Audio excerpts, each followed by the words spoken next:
चिड़िया, क्या तुम्हारे पास 6 लाल और 6 हरी चूड़ियाँ हैं? हाँ गौरी बहन, मेरे पास हर रंग की चूड़ियाँ हैं। तो फिर मेरे पंखों में 6 लाल और 6 हरी चूड़ियाँ पहना दो। फिर चिड़िया गौरी के पंखों में चूड़ियाँ पहना देती है। चिड़िया, कितने पैसे हुए? 50 रुपए, कुछ ज्यादा नहीं। गौरी कव्वी चिड़िया को पैसे देकर वहाँ से चली जाती है। मेरे पंखों में 9 चूड़ियाँ हैं, जरा समझो सजन मजबूरियाँ हैं। गौरी कव्वी ऐसे गाने गाती हुई जा रही थी।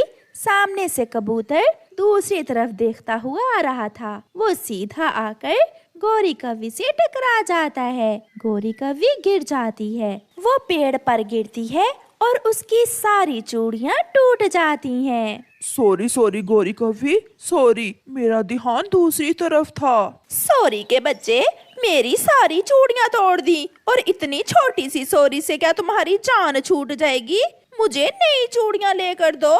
इसमें मेरा क्या दोष है गौरी? उड़ते हुए पक्षियों में एक्सीडेंट तो अक्सर हो जाते हैं। मैं अभी कालू को बुला कर लाती हूँ, तुम ऐसे नहीं समझोगे। बात बढ़ जाने से कबूतर भी डरता था, इसलिए वो गौरी से कहता है, तुम यहीं रुको, मैं अभी घर से पैसे लेकर आता हूँ और तुम्हें नई चूड़ियाँ लेकर देता हूँ। मैं इंतजार कर रही हूँ, जल्दी आना, वरना जानते हो ना मेरे पति कालू जी को। कबूतर अपने घर जाता है। लूसी, मुझे 50 रुपए दो, मैंने गौरी कव्वी को चूड़ियाँ लेकर देनी है।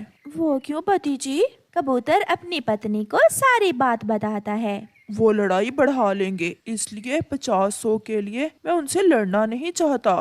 फिर कबूतर अपने घर से 50 रुपए लेकर गौरी के पास जाता है। चलो गौरी, जल्दी चलो, कहाँ है चिड़िया? चिड़िया अपने घर के पास ही बैठी हुई है। कबूतर और गौरी कव्वी चिड़िया के पास जाते हैं। चिड़िया, इस गंदी आंखों वाले ने मुझसे एक्सीडेंट करके मेरी सारी चूड़ियाँ तोड़ दी हैं, मुझे नई चूड़ियाँ पहना दो। मगर गौरी, पैसे कौन देगा? यही देगा, और कौन देगा? हाँ चिड़िया बहन, आपने इसे जितनी चूड़ियाँ पहले पहनाई थी, इतनी ही आप पहना दो। फिर चिड़िया गौरी कव्वी को फिर से चूड़ियाँ पहना देती है। अब चिड़िया को दे देना पैसे। गौरी वहाँ से चली जाती है। कबूतर भैया, आपने बहुत अच्छा किया जो इसे मेरे पास ले आए, वरना ये कौवे तो लड़ने के लिए हर समय तैयार रहते हैं। ये ले पैसे चिड़िया बहन। कबूतर भैया, ना शर्मिंदा करें, आप रहने दें, कोई बात नहीं। गौरी कव्वी घर जाकर कालू कव्वे को हंस हंस कर सारी बात बताती है। कालू, जब मैंने तुम्हारा नाम लिया तो वो गंदी आंखों वाला कबूतर तो डर के मारे रोने ही लगा था। उसने जल्दी से मुझे नई चूड़ियाँ ले दी। सब डरते हैं, मुझसे सब डरते हैं। दूसरे दिन गौरी कव्वी भोजन की खोज में उड़ती फिर रही थी। वो थक गई थी। थोड़ा आराम करने के लिए वो एक खाली घोंसले में थोड़ी देर के लिए लेट जाती है। उसे नींद आ जाती है। वो घोंसला एक चील का था। थोड़ी देर बाद चील भी वहाँ आ जाती है। काली कव्वी, गंदी कव्वी, तुम्हारी हिम्मत कैसे हुई मेरे घोंसले में लेटने की? मैं छोड़ूंगी नहीं तुम्हें। चील दी, मैं समझी कि ये घोंसला किसी फाख्ता या फिर किसी तोते का होगा। मैं कोई फाख्ता या तोता नहीं जो तुमसे डर जाऊंगी। ऐसा कहते हुए चील उसे उठाकर जोर से पेड़ के ऊपर गिराती है। उसकी सारी चूड़ियाँ फिर से टूट जाती हैं। मगर इस बार गौरी का सामना एक खुद से ताकतवर पक्षी से था। उसे जरा भी गुस्सा नहीं आ रहा था, बल्कि वो चील से कहती है, चील दी, मुझे माफ कर दो, मुझे माफ कर दो। देखें, मेरी सारी चूड़ियाँ भी टूट गई हैं। अभी तो तुम्हारी चूड़ियाँ तोड़ी हैं, अगर फिर कभी यहाँ आई तो मैं तुम्हारी गर्दन ही तोड़ दूंगी। गौरी दुम दबाकर वहाँ से भाग जाती है। जंगल में तो ऐसे ही होता है और हमारे समाज में भी ऐसे ही होता है। जब किसी कमजोर से कोई गलती हो जाए तो हमें उस पर बहुत गुस्सा आता है, और जब सामने वाला खुद से ताकतवर हो तो कभी गुस्से का एहसास ही नहीं होता। ये एक हकीकत है। प्यारे दोस्तों, इस कहानी को लाइक करना बिल्कुल मत भूलना।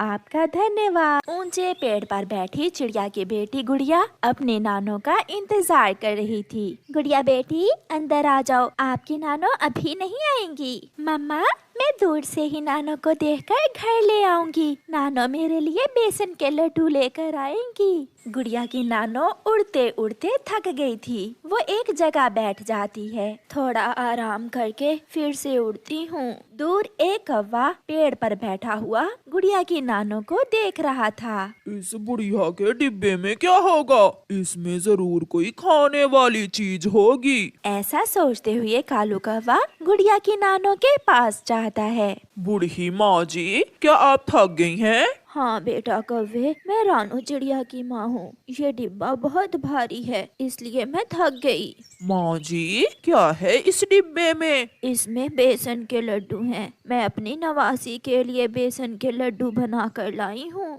ये सुनकर कालू कौवे के मुंह में पानी आ जाता है और वो गुड़िया की नानो से कहता है, बूढ़ी माँ जी, लाइए, आप ये डिब्बा मुझे पकड़ाइए। मैं आपको आपकी बेटी के घर तक छोड़ आता हूँ। भला हो बेटा, ऐसे ही पक्षी कहते हैं, कौवे बुरे होते हैं। तुम तो बहुत अच्छे कौवे हो। जीते रहो बेटा कौवे। फिर कालू कौवा गुड़िया की नानो से वो डिब्बा लेता है और गुड़िया की नानो के पीछे पीछे उड़ता है। थोड़ी दूर जाकर कालू कौवा पीछे मुड़ता है और दूसरी तरफ भाग जाता है। बेटा, वो सामने ही तो है मेरी बेटी का घर। मैं तो इस जंगल में बहुत देर से आती जाती हूँ। मैं अपनी बेटी से कहूँगी, इस डिब्बे में से 2-4 लड्डू तुम्हें भी दे दे। ऐसे बातें करते करते गुड़िया की नानो घर तक पहुंच जाती है और जब वो बैठकर पीछे मुड़कर देखती है, वहाँ तो कोई भी ना था। कौवे बेटा, कहाँ छुप गए हो? अपनी माँ की आवाज सुनकर गुड़िया की मम्मा और गुड़िया भी बाहर आ जाती हैं। मैं लुट गई। मैंने देसी घी डाला था। मैंने बहुत मेहनत से बनाए थे वो लड्डू अपनी बेटी गुड़िया के लिए। नानो, क्या हुआ है? सब ठीक तो है? वो दुष्ट कौवा मुझे रास्ते में मिला था। मैंने उसे अपना लड्डू वाला डिब्बा पकड़ा दिया, मगर वो कौवा डिब्बा लेकर कहीं भाग गया है। वो जरूर कालू कौवा होगा। माँ, वो कौवा तो बहुत बुरा है। वो हर समय दूसरों को चूना लगाने के चक्कर में रहता है। मैं छोड़ूंगी नहीं कालू अंकल को। उसने मेरी नानो को परेशान किया है। गुड़िया वहाँ से भागती है। वो जल्दी से अपनी दोस्त सुनीता के पास जाती है। दोस्त सुनीता, वो दुष्ट कौवा मेरी नानो का लड्डू वाला डिब्बा लेकर भाग गया है। उसे मजा चखाना होगा। इसका मतलब हमें मेरी सहेली मधु के पास जाना होगा। जल्दी चलो मेरे साथ। कहीं ऐसा ना हो कि वो कौवा सारे ही लड्डू खा ले। बूढ़ी चिड़िया फंस गई। बूढ़ी चिड़िया जाल में फंस गई। यहाँ नहीं, मैं ये लड्डू थोड़ी और आगे जाकर झरने के पास जाकर खाऊंगा। कौवा आगे बढ़ता है।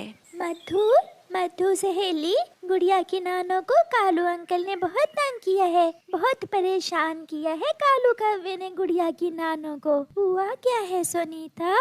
फिर गुड़िया मधु को पूरी बात बताती है। वो लड्डू मेरी नानो मेरे लिए बहुत मेहनत से बना कर लाई थी। फिर तो उस कालू के बच्चे को सजा मिलनी चाहिए। मैं अभी अपने परिवार को बुलाती हूँ। फिर मधु 2 बार सीटी बजाती है। कुछ ही लम्हों में वहाँ मधुमक्खियाँ ही मधुमक्खियाँ जमा हो जाती हैं। सब मेरे पीछे चलो, एक कौवे को सजा देनी है। मधुमक्खियों की सेना उड़ती है। कालू, तेरे भागे में ये लड्डू कहाँ थे? अगर तू इतना चालाक न होता। अब देखो तुम्हारे भाग्य में और क्या क्या है। कालू अंकल, भाग सकते हो तो भाग लो। क्या? मधुमक्खियों की सेना देखकर कालू भागता है। गुड़िया जल्दी से अपनी नानो का लड्डुओं वाला डिब्बा उठा लेती है और मधुमक्खियाँ कालू कौवे को काट काट कर काले से लाल कर देती हैं। गुड़िया और सोनीता की तो हंसी ही नहीं रुक रही थी। आज के बाद कालू अंकल किसी की नानो को तंग नहीं करेंगे। मैं नानो को जाकर बताऊंगी अच्छी सजा मिली है कालू अंकल को। फिर गुड़िया खुशी खुशी अपना लड्डुओं वाला डिब्बा लेकर घर चली जाती है और कालू कौवा पेड़ के नीचे लेटा हुआ हाय हाय कर रहा था। ऐसे कालू कौवे को बुरे काम की सजा मिलती है। प्यारे दोस्तों, कहानी को लाइक करना बिल्कुल मत भूलना।